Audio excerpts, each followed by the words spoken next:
Estaremos en Esther capítulo 3. ¿Quiénes estuvieron aquí en la primera enseñanza que hicimos en Esther? Muchas de ustedes, ¡qué bien! Bien, haremos un breve repaso para que puedan entender mejor este libro.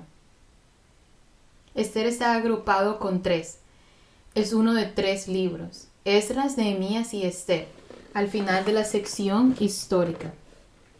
Se llaman libros postexílicos. Son los libros que se escribieron sobre lo que sucedió con Israel después del exilio. Una vez que fueron al cautiverio y estuvieron cautivos durante 70 años bajo el dominio babilónico y persa, estos 3 libros se escribieron para contarnos qué sucedió al final, cuando pudieron regresar a la tierra. Ahora bien, cuando regresaron a la tierra, ellos no estaban libres, eran esclavos. Y estos 3 libros te cuentan lo que les sucede a los judíos cuando regresan y si deciden quedarse en Persia. Esdras y Nehemías les cuentan sobre las 3 oleadas de judíos que regresaron después del cautiverio de 70 años. Y Esther es la historia de lo que sucedería si se quedaran, si los judíos se quedaran en Persia y no regresaran. Y los 3 libros tratan sobre Dios, lo que hace con su pueblo y cómo cumple sus promesas. Bien, ahí estamos. Israel, como saben, si han leído el Antiguo Testamento, fueron administradores infieles en gran medida en la tierra. Y como resultado, Jeremías profetizó que estarían en cautiverio durante 70 años. Y fueron deportados 3 veces de Judá y llevados cautivos a Babilonia 3 veces por Nabucodonosor. El imperio persa derribó entonces a los babilonios y su gobierno en todas partes. Al principio, el rey Ciro de Persa fue motivado por Dios para permitir que los judíos regresaran a Jerusalén con la primera ola de judíos que regresaron. Y esa primera ola de judíos regresó con un hombre llamado Zorobabel. ¿Sabes ese nombre? Él es un hijo de David.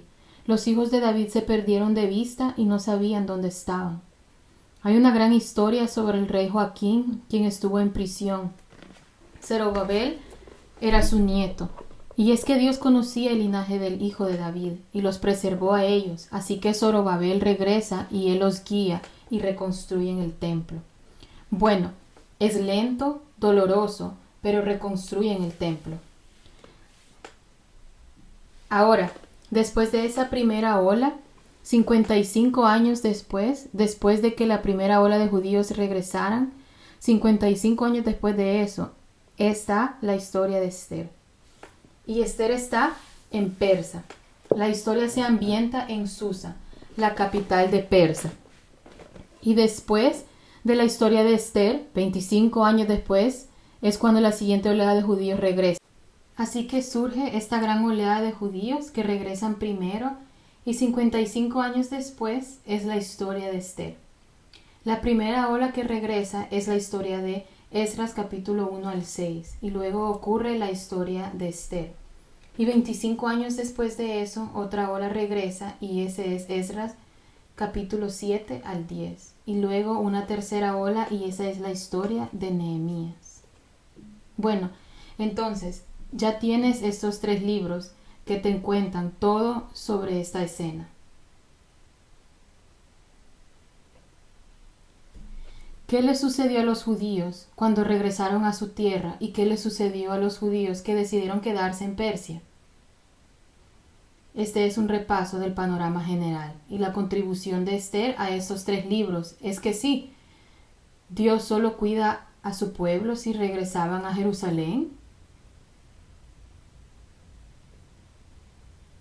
Solo se preocupaba por ellos si realmente regresaban a donde estaba el templo y ofrecían sacrificios y vivían una vida de obediencia ahí.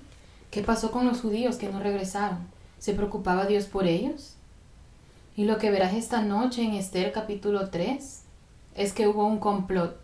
Ya saben, el complot de Amán, cuyo objetivo era matar a todos los judíos de Persia. De haberse llevado a cabo, lo que habría sucedido es que todos los judíos de Jerusalén habrían sido masacrados. Así que Dios está protegiendo a su pueblo judío en todas partes. Cuando regresan, cuando construyen el muro con Nehemías, y él lo está haciendo en la capital de Susa, del palacio, cuando un rey ni siquiera sabe que su esposa es judía.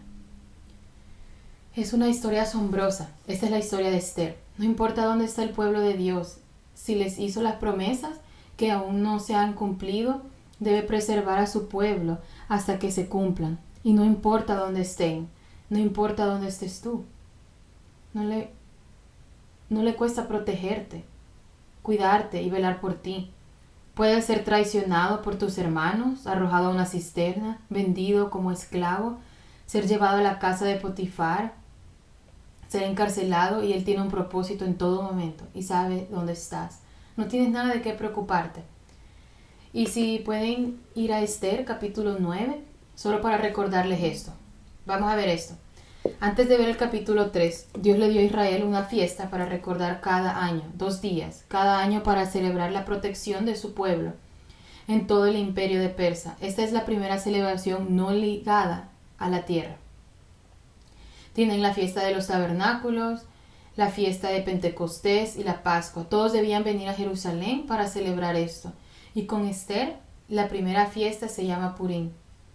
Y ahí celebrarlo en todas partes era como algo internacional. Se suponía que debían celebrarlo. Y este es el relato. Miren, el capítulo 9, versículo 20. Entonces Mardoqueo escribió estos eventos. Mardoqueo es el tío de Esther. Es judío, está al servicio del rey. Él escribió estos acontecimientos y envió cartas a los judíos que estaban en todas las provincias del rey Asuero, tanto cercanas como lejanas, para establecer entre ellos la celebración anual del día 14 del mes de Adar y del día 15 del mismo mes. Así celebrarán estos 2 días cada año, porque en esos días los judíos tenían descanso de sus enemigos, y era un mes que se transformaba para que ellos de tristeza a alegría, y de luto a fiesta, para que los convirtieran en días de banquete y alegría, y enviándose porciones de comida unos a otros y regalos a los pobres. Así los judíos aceptaron plenamente lo que habían comenzado a hacer y lo que Mardoqueo les había escrito. ¿Por qué hicieron esto? Versículo 24. Porque Amán, hijo de Amedata Agageo, enemigo de todos los judíos, había ideado contra los judíos un plan para destruirlos, y había echado pur, que quiere decir suerte, para consumirlos y acabar con ellos. Mas cuando Esther vino a la presencia del rey, él ordenó por carta que el perverso designio que aquél trazó contra los judíos decayera sobre su cabeza, y que colgaran a él y a sus hijos en la horca. Por esto llamaron a estos días Purim, por el nombre Pur, y debido a las palabras de esta carta, y por lo que ellos vieron sobre esto, y lo que llevó a su conocimiento.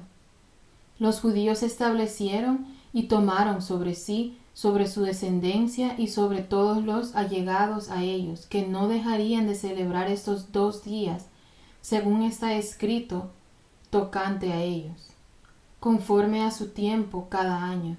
Y estos días serían recordados y celebrados por todas las generaciones, familias, provincias y ciudades. Que estos días de Purim no dejarían de ser guardados por los judíos y de su descendencia, que jamás dejaría de recordarles. De eso trata esta historia, estos 10 capítulos. Así que, cuando leas Esther, en realidad descubrirás que Dios está muy interesado y muy cerca de su pueblo para preservarlos. Pero lo interesante es cómo Esther lo aborda, porque en 10 capítulos, si recuerdan, ¿cuántas veces se menciona a Dios? 0 veces. Este es uno de sus libros en su Antiguo Testamento, en su Biblia, donde Dios ni siquiera es mencionado, pero Él está en todas partes. El rey Asuero es mencionado 29 veces. Es la cabeza hueca más grande del planeta. Los reyes están por todas partes. Hacen lo que quieren, toman malas decisiones. Verás eso en el rey Asuero, cuanto más avancemos. Y no hace falta mencionar a Dios, pero Él cuida de su pueblo. y por eso he titulado toda la serie en la que estamos con Esther aprendiendo al ver al Dios invisible. Porque muchas veces no puedes ver lo que Él hace, y Esther escribe para afirmar que en tu vida hay momentos en los que simplemente no puedes ver lo que Dios está haciendo. No puedes conectar los puntos sobre por qué suceden las cosas y qué está pasando. Y eso no significa que Él no esté ahí.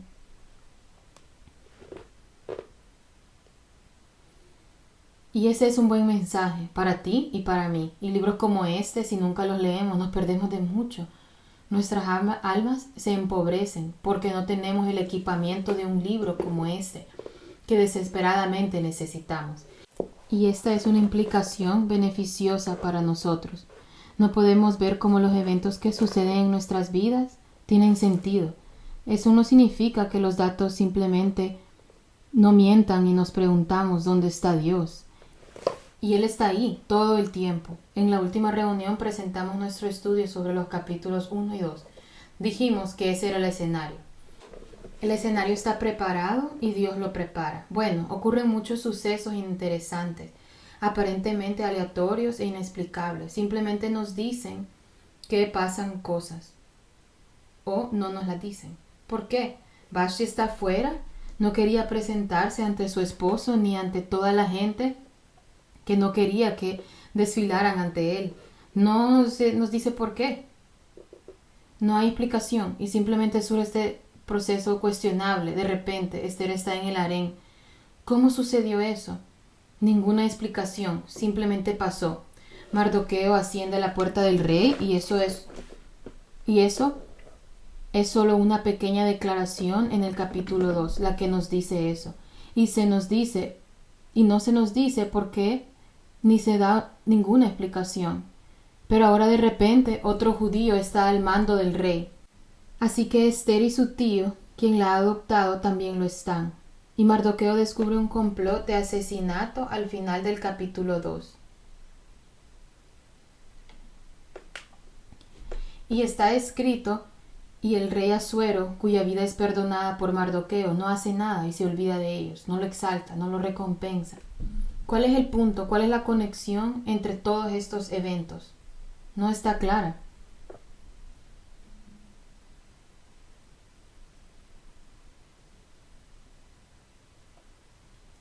Pero Dios está preparando el escenario perfecto y lo hace sin explicaciones. No tiene que dar explicaciones, cada uno está exactamente donde debe estar. ¿Por qué hace esto? ¿Por qué está preparando la escena en los capítulos 1 y 2? Porque se tramará un complot. Se tramará un complot contra su pueblo. Así que Dios estaba preparando el escenario perfecto, pues se avecinaba un complot contra su pueblo. Y por eso Dios no reaccionó a lo que hizo Amán. Él no mira desde el cielo y ve lo que hizo Amán y dice, Dios mío, mejor me pongo a trabajar, tengo que salvar a esta gente. ¿Y qué voy a hacer? Dios nunca haría eso. Nunca es reactivo, es proactivo. Es quien prepara el escenario para 2 capítulos antes de que el complot siquiera llegue. Eso es asombroso. Y la implicación para ti, obviamente, es esta. Dios nunca ha reaccionado, ni jamás reaccionará a lo que aprende que sucede en tu vida. Él no está aprendiendo. Él no es un Dios que aprende. Él lo sabe todo. No está reaccionando a ello. Pero tal como estuvo con su pueblo, que se encontraba disperso por todo el imperio persa, bajo tremendas amenazas, Él está siendo proactivo hacia ustedes en este momento. Él está preparando el escenario en tu vida y en la mía, y te ha hecho promesas en Cristo que aún no se han cumplido y deben cumplirse, y Él te preservará. Y los acontecimientos en tu vida pueden parecer muy aleatorios y sin explicación. Quizás no puedas conectar los puntos de lo que sucede ni por qué sucede, y quizás te preguntes dónde está Dios en todo esto. Pero no confíes en tu capacidad de conocer o comprender cada evento y cómo se conecta en tu vida. Créeme, están conectados, todo está conectado por Dios. Pero en quien sí debes confiar es quien tiene soberanía sobre estas cosas. No tienes que confiar en tu comprensión de cómo suceden las cosas. No te apoyes en tu propia comprensión, sino confía en el Señor con todo tu corazón. Y eso nos prepara para el capítulo 3. Dios estaba preparando soberanamente la escena que quería en Susa, porque se avecinaba un complot genocida contra su pueblo, y por eso Dios posicionó a los actores claves exactamente donde tenían que estar, exactamente a tiempo para que cuando el complot se tramara y comenzara a desarrollarse, sus siervos ya estuvieran ahí. Eso es lo que Dios está haciendo en tu vida. Y parte de este plan es que vengan calamidades y cosas difíciles, pero el hecho de que están ahí no significa que Él no te ha preparado para ello. Él te ha preparado. Nadie está en el lugar equivocado, en el momento equivocado. Así que aquí está la lección de esta noche. Se llama el complot.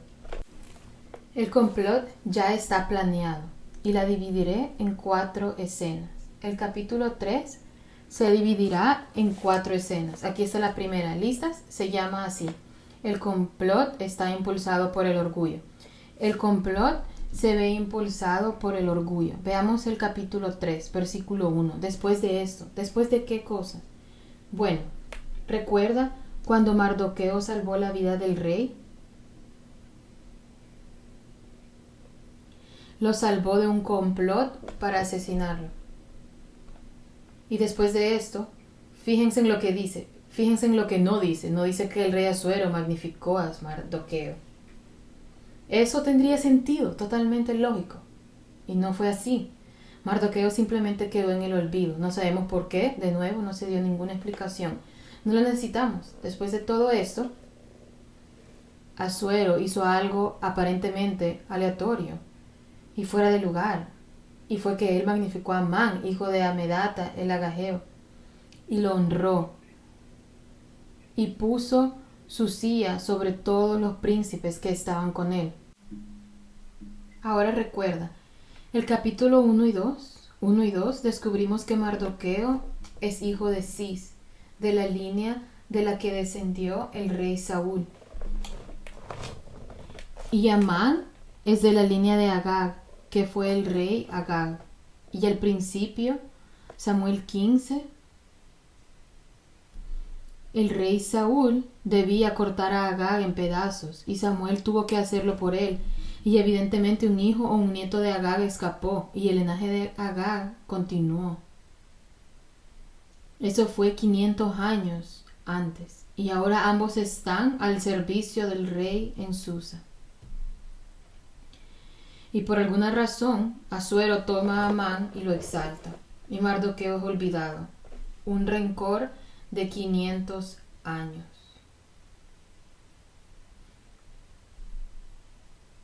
Y una vez más, no se nos dice por qué ocurrió este evento, simplemente se nos dice que ocurrió. Así que otra vez, ¿por qué Vasti se negó a presentarse ante el rey? No lo sé. ¿Quería estar Esther en el harén? No lo sé. ¿Por qué no fue recompensado Mardoqueo? No lo sé. ¿Por qué exaltó a Amán? No lo sé. ¿Por qué no exaltó a Mardoqueo? No lo sé. ¿Por qué sucede esto en mi vida? No sé. Y no importa.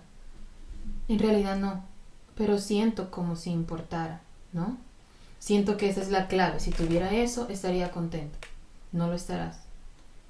No estarás contento a menos que confíes en aquel que sí sabe por qué suceden las cosas. Esto es la vida real. Mira el versículo 2. Y todos los siervos del rey que estaban a la puerta del rey se arrodillaban y se inclinaban ante Amán, porque así lo había mandado el rey. Pero Mardoqueo ni se arrodillaba ni se humillaba.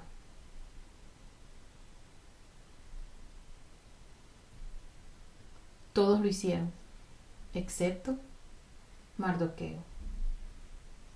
Mardoqueo parece no tener ningún respeto por Amán, lo cual no sería de extrañar, sabiendo lo que sabemos de su pasado, y no teme lo que piensen los compañeros de la puerta.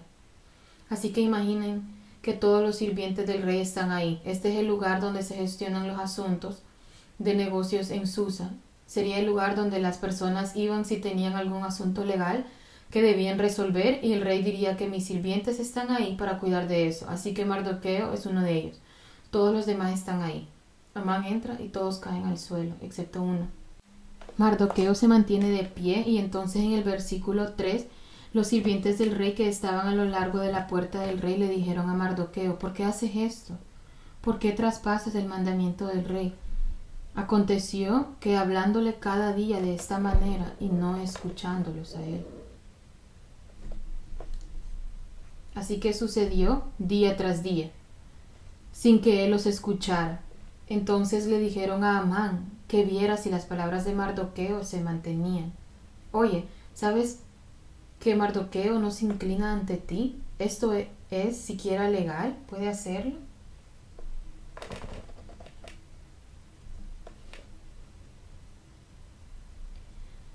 Porque Mardoqueo les había dicho a los demás sirvientes que era judío. ¿Por qué no hacen esto? ¿Por qué entran sin permiso?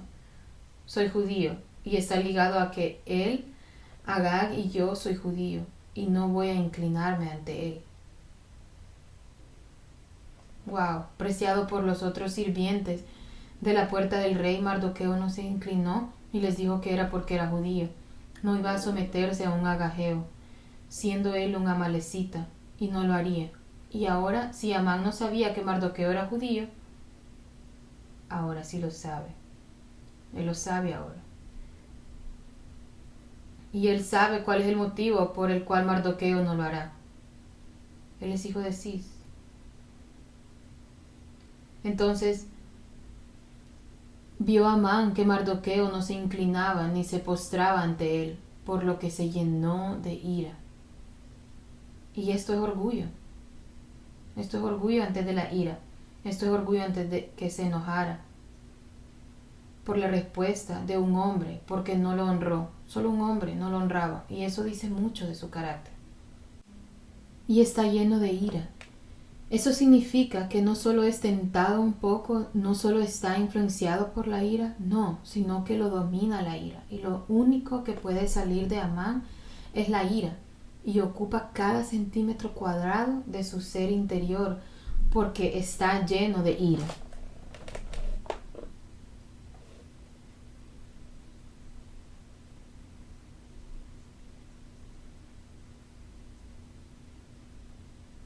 Y fíjense que tan furioso está Amán. Vean el versículo 6. Pero él odiaba esto, lo despreciaba a sus ojos. ¿El qué? Porque habría de lanzar su mano contra Mardoqueo. Solo que odio el hecho, así que me desquitaré con él. Así que no voy a hacer eso, versículo 6. Porque le habían dicho quiénes eran la gente de Mardoqueo, por lo tanto Amán procuró destruir a todos los judíos, la gente de Mardoqueo, que están en el reino de Asuero. Tu pueblo mató a mi pueblo hace mucho tiempo. Adivina qué va a pasar. Va a regresar sobre ti, dice Amán. Por eso odiaba la idea de solo desquitarse con Mardoqueo, y todo eso proviene del orgullo. Esa es la ira que nace del orgullo. No produce una respuesta razonable. ¿Alguna vez te has dado cuenta de eso acerca de ti misma? Te enojas y la razón se va. Lo que sueles elegir como estrategia o respuesta cuando estás enojado suele ser extremo. Está a los bordes, te descontrola, no es razonable. Y esto es lo que está experimentando todos los judíos a lo largo del reino, y eso incluye Jerusalén. Y los judíos en Jerusalén ni siquiera saben que hay una amenaza, porque un hombre que está en la puerta de Susa no se inclina. Así que hay algunas implicaciones serias solo para pensar en el orgullo. Escribe Proverbios 27:21, esto es interesante. Proverbios 27:21 dice esto: el crisol prueba la plata y la hornaza el oro. Pero realmente no estoy hablando de plata y oro, dice Salomón. Al hombre la boca del que lo alaba. Así que Amán entra por la puerta y todos caen de rodillas. Todas las bocas lo alaban y toda rodilla lo honra, postrados hasta el suelo. El crisol de Amán Su horno es toda la reverencia y alabanza que recibe, y eso es lo que lo refinará y sacará a la superficie las impurezas de su vida.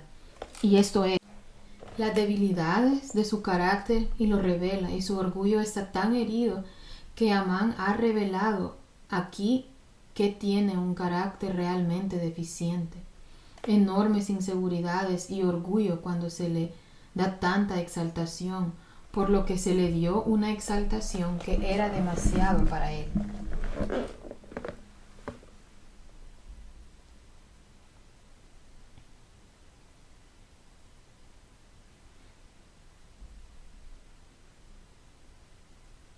¿Alguna vez te has dado cuenta de eso con tus hijos? Le das a uno de tus hijos la responsabilidad de hacerse cargo de los demás y ellos simplemente no saben qué hacer con él. Se convierten en unos pequeños tiranos, ¿verdad? ¿Alguna vez te has dado cuenta de eso? Y la prueba de que no tiene la capacidad para manejarlo es que todo lo que necesita es solo un hombre que no lo honre, solo uno, impactante. Así que el orgullo surge en nuestras vidas cuando se nos da la oportunidad de liderar. Quizá nuestro carácter no pueda manejarlo, quizá simplemente no somos maduros todavía. ¿Cómo podríamos serlo? Y por eso afloran las impurezas. Y si nuestro liderazgo o nuestra exaltación exceden nuestra madurez, esto es otra forma de decirlo. Supera nuestro carácter bien. Probablemente podríamos esperar que se manifieste el orgullo muy pronto. Eso es exactamente lo que nos pasa a nosotros. Aquí hay un par de otros proverbios si quieren escribirlos. Proverbios 16, 18. Antes del quebrantamiento es la soberbia, y antes de la caída la altivez de espíritu.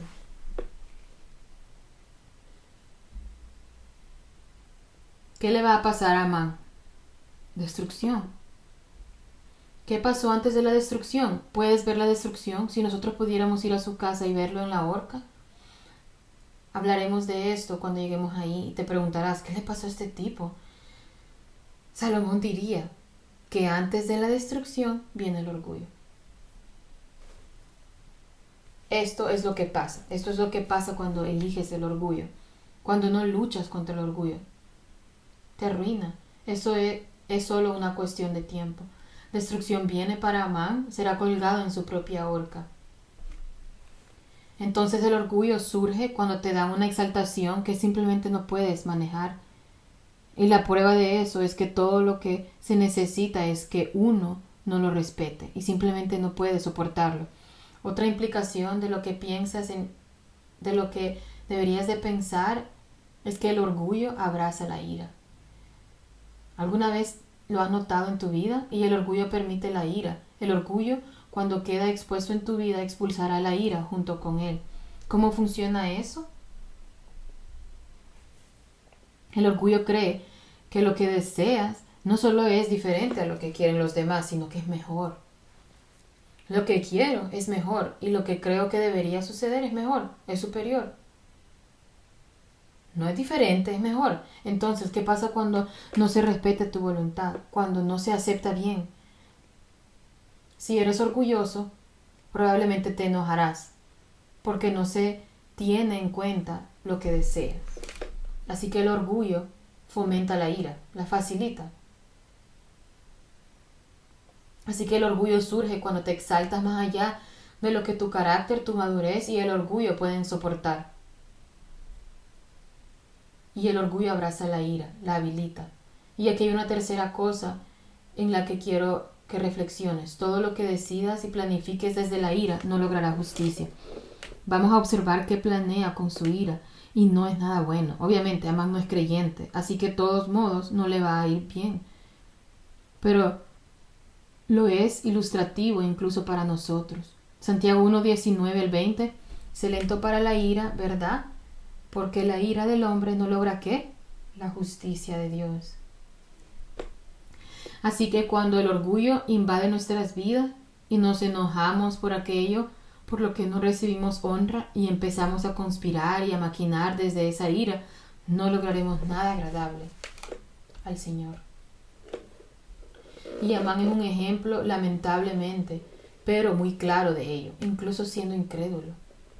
Con su ira impulsada por el orgullo, veamos cómo se desarrolla la siguiente escena. Primero, hablamos del complot impulsado por el orgullo. Escena 2. El complot propuesto a Asuero. Ahora, él está molesto por esto, tiene un plan y ahora debe proponérselo al rey. Así que en la escena número 2, la propuesta a Asuero. Veamos el versículo 7. En el mes primero, que es el mes de Nisán, en el año 12º del rey Asuero, fue echado Pur. Esto es la suerte, delante de Amán, suerte para cada día y cada mes del año, y salió el mes 12º, que es el mes de Adar.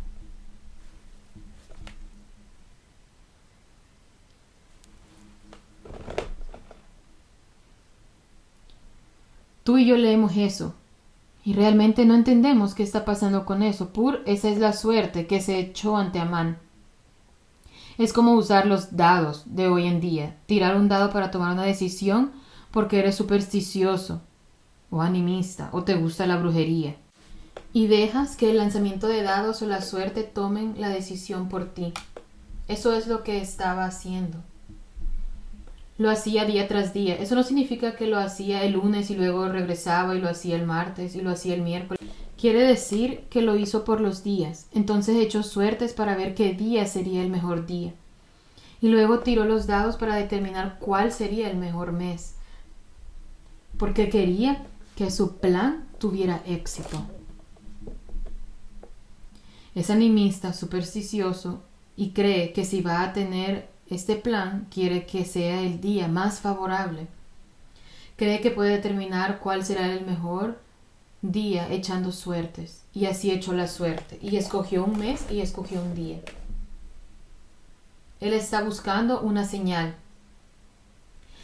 Eso le mostraría el mejor día y el mejor mes en el que su plan tendría éxito. Y miremos hacia abajo hasta el versículo 13. Bien, entonces veamos el versículo 7 y el versículo 13. Veamos el versículo 7 nuevamente. Y tú dime. Fue echada delante de Amán suerte día tras día en el mes de Nisán, año 12 de Asuero. Echó la suerte desde el mes 12 hasta el mes de Adar. Verso 13. Y fueron enviadas cartas por medio de correos a todas las provincias del rey, con la orden de destruir, matar y exterminar a todos los judíos, jóvenes y ancianos, niños y mujeres en un mismo día, en el día 13 del mes 12º, que es el mes de Adar, y apoderarse de sus bienes. ¿Cuántos meses por medio? 11 meses. Así que eligió el día en que asesinaría y mataría a todos los judíos, 11 meses después del día en que echó la suerte. De acuerdo, miren el versículo 8. Y luego Amán va al rey. Vean esto, es que es muy astuto. Él le dice al rey Asuero: estaba en la puerta y me sentí muy mal porque este tipo no se inclinaba ante mí, y eso me molestó mucho. ¿Podría darme algún consejo sobre cómo manejar esto? Me encontré con un hombre que no se inclina ante mí. Me está comiendo por dentro, no puedo dormir. ¿Eso es lo que hace? Hay una cierta gente. Bueno, ¿quién? Eso no importa. Hay un pueblo y están dispersos y separados entre los pueblos y todas las provincias de tu reino. ¿Qué? Están por todas partes. ¿Quiénes son? No importa. Solo son ciertas personas, pero están por todas partes y sus leyes son diferentes a las de todos los demás pueblos y no las hacen los reyes. Espera un momento. ¿Quiénes? Y están por todas partes. ¿A gente que no cumplen mis leyes? No hacen lo que yo digo. ¿Quiénes son? No importa. Así que no vale la pena que el rey lo deje vivir. ¡Qué conspirador!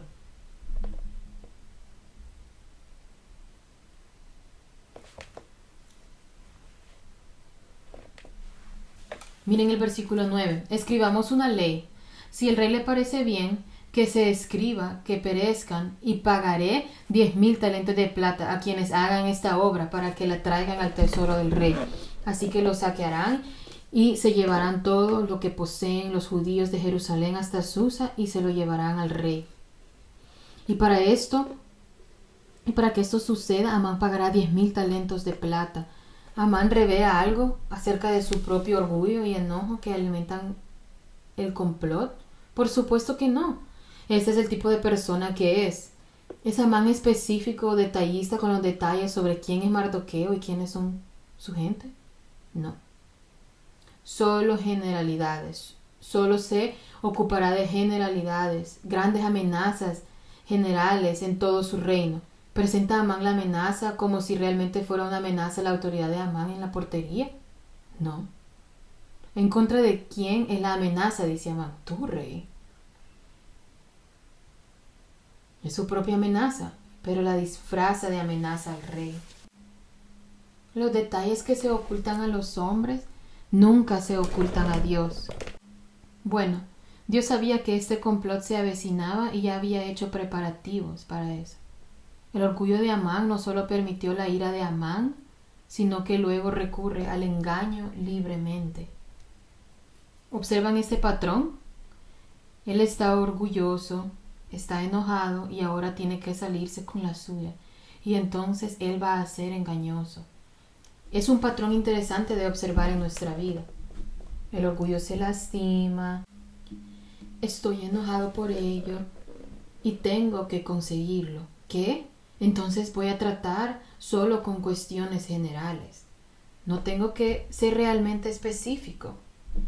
Y tal vez, si disfrazo la amenaza como carga de otra persona, quizás pueda manipularlos para que hagan lo que deseo.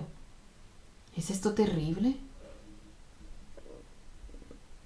Así que el orgullo conduce a la ira, puede llevar al engaño y a disfrazar las cosas. Así que solo ten cuidado con ese trío terrible en tu corazón. Del orgullo a la ira al engaño. Es realmente desgarrador verlo. ¿Qué era el rey? Veamos verso 10. ¿Qué hará entonces? El rey se quitó el anillo de sello de la mano, se lo dio a Amán. Ahora vean cómo se refiere a Amán en el versículo. Él es Amán, el hijo de Amedata, el agageo. Fíjense en cómo se nombra en el versículo 10 Amán. Hijo de Amedata, agageo, al adversario de los judíos. Así es, ese es él. Y el rey le dijo, la plata es tuya, y que el pueblo haga con ella lo que mejor te parezca. Esto fue muy fácil, y así es siempre con el rey Asuero. Quien llegue a él primero, él lo hace. ¿No recuerdan que lo vimos en los capítulos 1 y 2? Él se deshace de Basti porque quien llegó a él primero dijo, deshazte de Basti. Él forma un harén no porque fue su idea, sino que alguien viene a él primero y le dice, oye, forma un harén. Y ahora Amán llega donde él primero, no busca otros consejeros. Él puede recurrir a los proverbios y encontrar toda la sabiduría para un rey. En la abundancia de consejeros es su victoria. Él no hace nada de eso. Él es realmente un hombre hueco, Asuero. Es un hombre terrible y toda la autoridad del rey le fue dada a Amán para llevar a cabo el complot.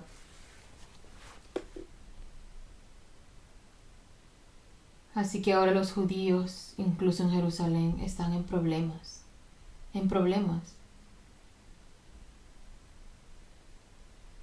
Y eso nos lleva a la tercera escena. La tercera escena, el complot proclamado al reino. Así que al principio el complot fue impulsado por el orgullo. Luego se le propuso al rey y ahora se proclama ante el reino.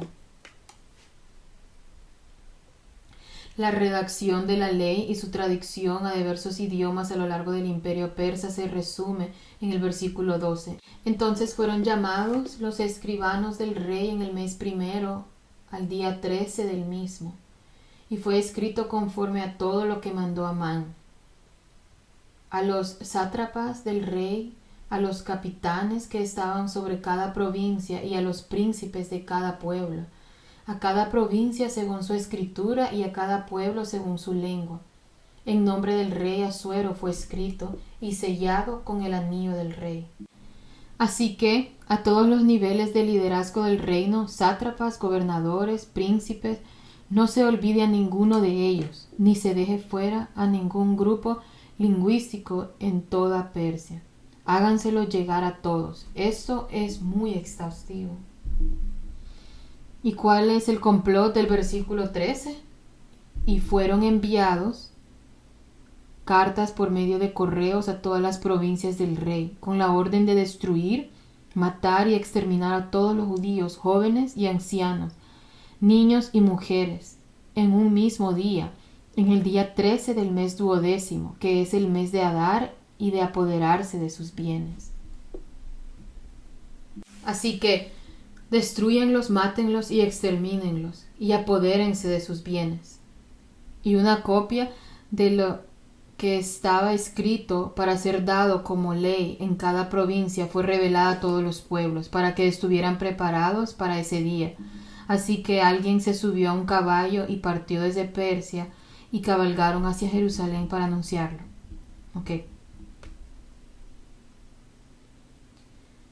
La fecha que parecía más exitosa está a 11 meses de distancia. ¿Te imaginas oír eso? Mirar tu reloj y decir, eso es dentro de 11 meses.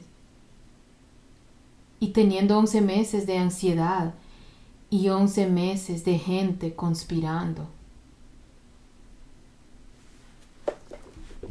Averiguando, oye, ¿quiénes son judíos aquí? ¿Quiénes son los judíos que viven en este pueblo? Oye, veamos sus cosas, ¿qué tipo de cosas tienen? Cuando llegue ese día iré tras ellos, porque quiero lo que tienen. Y ahora tienen que vivir así durante 11 meses. Esto es simplemente maldad perversa. Y no se pierdan esto, el rey no sabe que ha promulgado una ley que ejecutará a su propia esposa. Ni siquiera lo sabe. No tiene ni la menor idea. Y eso nos lleva a la última escena en el último verso del capítulo 3. El complot provoca perplejidad. El complot provoca perplejidad. ¿No es esto algo típico de los hombres? Fíjense esto. La copia del escrito que se dio por mandamiento en cada provincia fue publicada a todos los pueblos a fin de que estuviesen listos para aquel día. Y salieron los correos prontamente por el mandato del rey, y el edicto fue dado en Susa, capital del reino. Y el rey y Amán se sentaron a beber, pero la ciudad de Susa estaba conmovida. Sentémonos y tomemos algo. Nosotros hicimos eso y no tienen ni idea del efecto. Están tan desconectados que se sienten bastante bien con la situación actual. Amán es el adversario malvado y el conspirador, y Asuero es el ignorante, colaborador inconsciente que está desconectado. Y empieza a ponerse roja toda la ciudad de Susa, donde está Mardoqueo, donde está Esther, y dice que la ciudad estaba en confusión. Esa palabra se usa solo 2 veces en el Antiguo Testamento. Se usa en Éxodo 14, versículo 3, cuando Israel ha salido del Éxodo y han emprendido su salida. Y Yahweh les dice, oigan, den la vuelta y regresen al Mar Rojo. Y el faraón lo observaba, los estaba espiando. Y el faraón vio ese movimiento y dice, ¿por qué habrían de dar vuelta y regresar? Y dijo esto, andan vagando sin rumbo por la tierra. El desierto los ha encerrado. Esa es la palabra, están vagando sin rumbo. Así es como el faraón percibe los movimientos de los israelitas, que parecen no estar en un buen estado de ánimo. Simplemente andan vagando, perdidos, no saben qué camino tomar. Así se usa esta palabra. También se usa en Joel 1:18 para referirse a manadas de ganado que vagan sin rumbo, sin liderazgo que las guía al pasto. Y así reacciona la gente de Susa. Al enterarse de esta conspiración, la ciudad no fue llevada a celebrar con el rey y Amán. No estaban todos reunidos para brindar, pero en realidad se sintieron provocados a vagar sin rumbo. Estaban confundidos. Es una forma demasiado suave de expresarlo. y cómo esta ley, como este complot genocida, encajaba en su vida cotidiana. No estaba claro qué, era confuso, ¿de dónde venía esto? Y no se les da ninguna explicación. La explicación en realidad se esconde bajo el orgullo de Amán. No pudieron conectar los puntos de su experiencia diaria con esta mentira. Están desconcertados. ¿De dónde salió esto?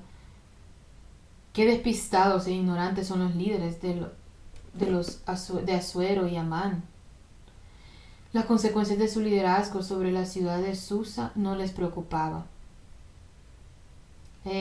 Creo que la reacción y la confusión que experimenta la ciudad de Susa se asemejan a menudo a mi reacción inicial ante situaciones que no entiendo. Los creyentes a menudo pueden tener una primera reacción a una tragedia, a una decisión injusta o noticias peligrosas como esta. Y nuestra primera reacción puede ser la de estar desconcertados. Estamos desconcertados, perplejos, aturdidos. No sabemos qué hacer, qué está pasando, por qué todo esto está tan inesperado. Esto parece tan fuera de lugar, esta tragedia, esta injusticia, este peligro. Sea lo que sea, no parece conectar con los datos de lo que estoy viviendo. Y ahora esto va a suceder. Bueno, escucha esto, solo quiero animarte. Que aunque puedas tener esto como una primera respuesta inicial, a veces en la vida, quizás muchas veces en la vida, Esther está aquí para equiparte, para tener una segunda respuesta realmente rápida. Porque no olvides sus capítulos 1 y 2, el escenario estaba preparado, porque esto se avecinaba. Y en realidad no hay por qué desconcertarse. Es fácil decirlo, lo entiendo, pero hay que decirlo y debemos creerlo. No hay razones por qué desconcertarnos, porque cada uno está en su lugar. Puede que no lo vean en ese momento, pero lo tenemos escrito para que nos avise, así que cuando las cosas se desmoronen, vayan muy mal y no entendamos por qué, esto parezca totalmente fuera de lo que esperábamos, solo necesitamos recordar a Esther. Dios prepara el escenario incluso cuando se avecinan complots, especialmente cuando se avecinan complots. Él lo hace. Él quitó a Basti porque él hizo un lugar para Esther, para que Esther entrara. Le dio a Esther un favor ante los ojos de todos los demás para que ella avanzara al frente. Dios colocó a Mardoqueo en la puerta del rey, un siervo judío que estaba cerca, que era un hombre valiente, un hombre de convicciones. No se inclinó ante Amán y no le importaba lo que dijeran los demás, no les temía. Estaba convencido de lo que debía hacer y lo que no debía hacer. Era un hombre valiente, un hombre de convicción. Dios colocó a Mardoqueo justo en ese lugar. Dios colocó a Mardoqueo para que viera el complot de asesinato contra Asuero. Y Dios, en su inescrutable sabiduría, decidió que Mardoqueo pasara desapercibido. Por ahora, porque ya sabes lo que pasa, pero solo por ahora.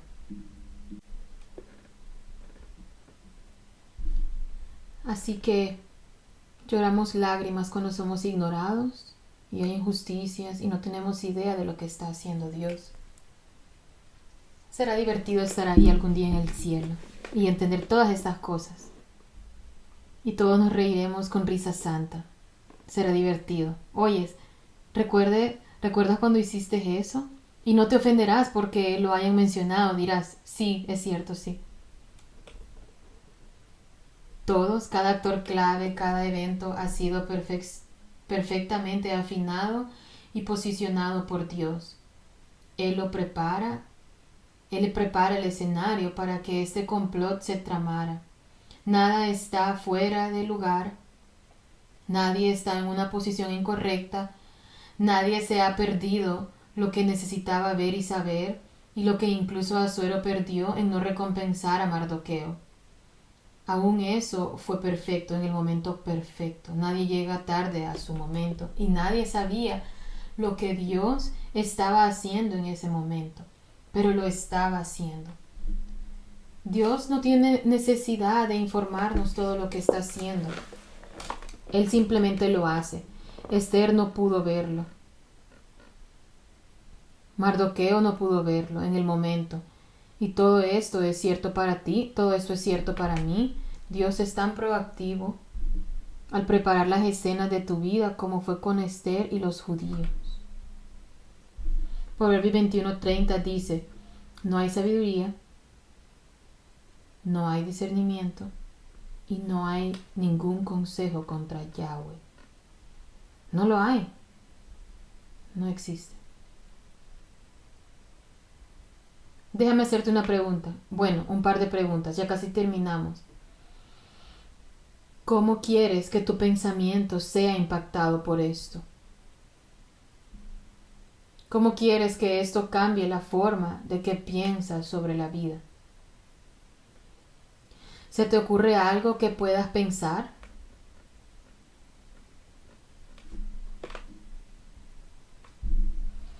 ¿Qué más? ¿O cómo quieres que impacte tu fe?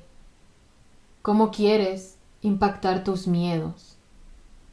Es fácil tener miedo de lo que creemos que está sucediendo, de lo que realmente está sucediendo o de lo que podría suceder. ¿Cómo quieres que esto impacte eso? La historia de Esther.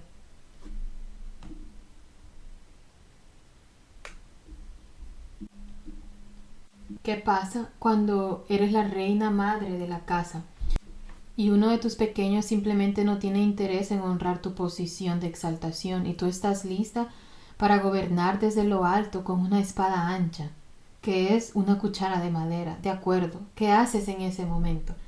Ese orgullo sale a la superficie.